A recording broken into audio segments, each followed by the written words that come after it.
पुण्यातल्या शिरूर लोकसभा मतदारसंघात एक वेगळं चित्र पाहायला मिळत आहे। कारण काय तर शिरूर लोकसभा मतदारसंघात वंचितचे उमेदवार मंगलदास बांदल यांची उमेदवारी रद्द करण्यात आलेली आहे। तर हे नेमकं त्याचं कारण काय, तर आपल्यासोबत आहेत वंचित बहुजन आघाडीचे उपाध्यक्ष अनिल जाधव। नेमकं त्यांना विचारूया।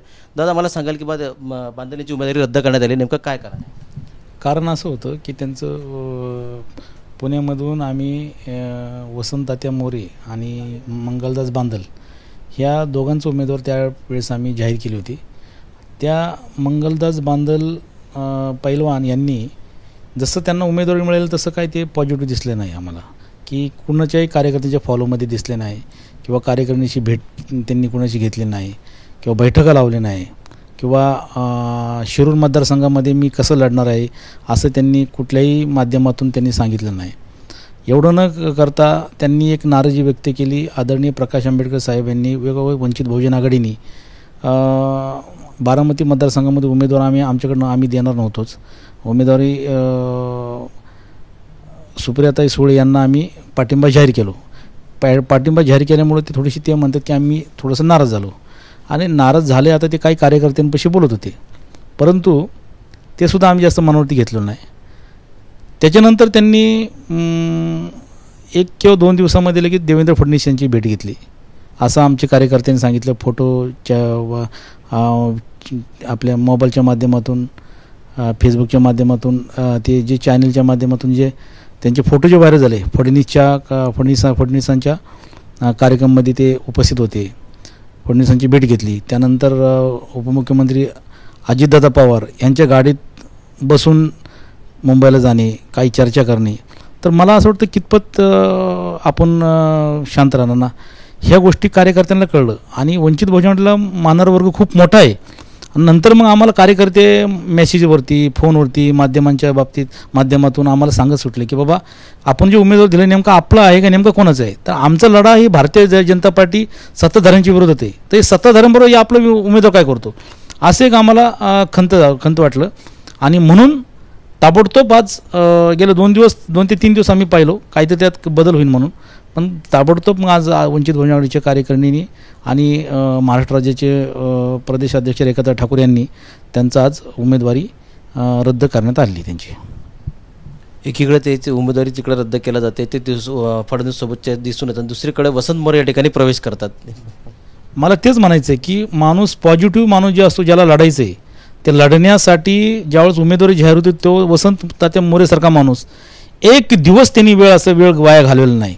ज्या वेळेस बाळासाहेब आंबेडकरांची राजघरावरती भेट झाल्यापासून त्याच्यानंतरून जे त्यांनी वंचित बहुजनच्या कार्यकर्त्यांना किंवा राज्य कार्यकारिणींना आदरणीय साहेबांच्या भेटीत त्यांनी घालवला, फॉलो केला, त्याच पद्धतीने त्यांनी पुणे शहरामध्ये वंचित बहुजनच्या सर्व कार्यकर्त्यांना भेट दिली।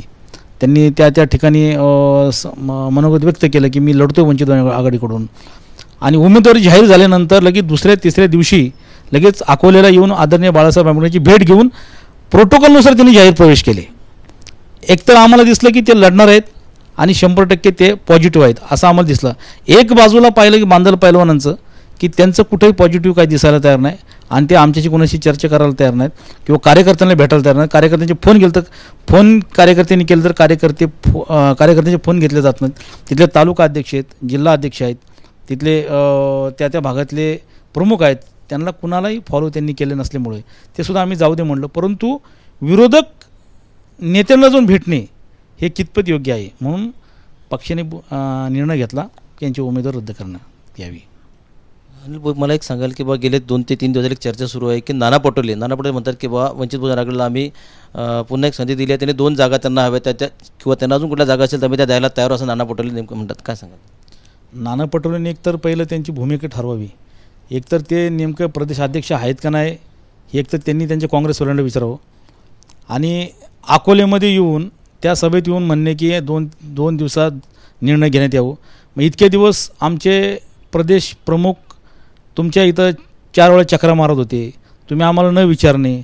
आदरणीय प्रकाश आंबेडकर साहेबांनी मल्लिकार्जुन खरगेसारख्या मोठ्या तुमच्या राष्ट्रीय अध्यक्षांना पत्रसुद्धा पाठवलं, त्यावेळेस का भूमिका तुमची नव्हती आणि आता तुम्ही तुमच्यावरती एवढी कुठली दया आली की तुम्ही 2 दिवस तुम्ही आमच्यासाठी राखून ठेवलेले आहेत आणि 2 जागा तुम्हाला द्यायला तयार आहोत।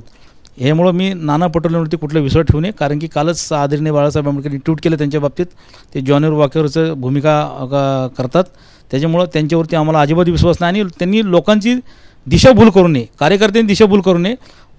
सर्वसामान्य जनतेला माहिती आहे की नाना पटोलेंचं भूमिका काय आहे. एकीकडे नाना पटोलेंची भूमिका जी आहे ती भूमिका त्यांनी स्पष्ट केली की बाबा नाना पटोले कोणी विश्वास ठेवू नये, कारण नेमकं ते प्रदेश अध्यक्ष आहेत का हाच मोठा प्रश्न या ठिकाणी अनिल जाधव यांनी म्हणून दाखवला आहे. पण दुसरीकडे मंगलदास बांदल यांनी जे आहे त्यांची उमेदवारी जी गेली, नेमकं काय ते विरोधकांसोबत जे फिरलं आणि त्यांचे जे फोटो व्हायरल झाले त्यामुळे त्यांच्यावरती कारवाई करण्यात आली आहे, असं या ठिकाणी वंचित बहुजन आघाडीने त्यांना कारवाई करण्यात आलेली आहे. कॅमेरामन रवीसह गणेश सोनवणे, TV9 मराठी, अकोला.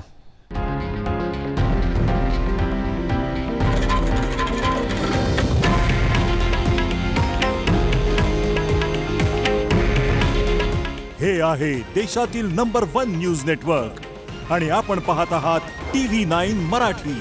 काळजी तुमची, हित महाराष्ट्राचं.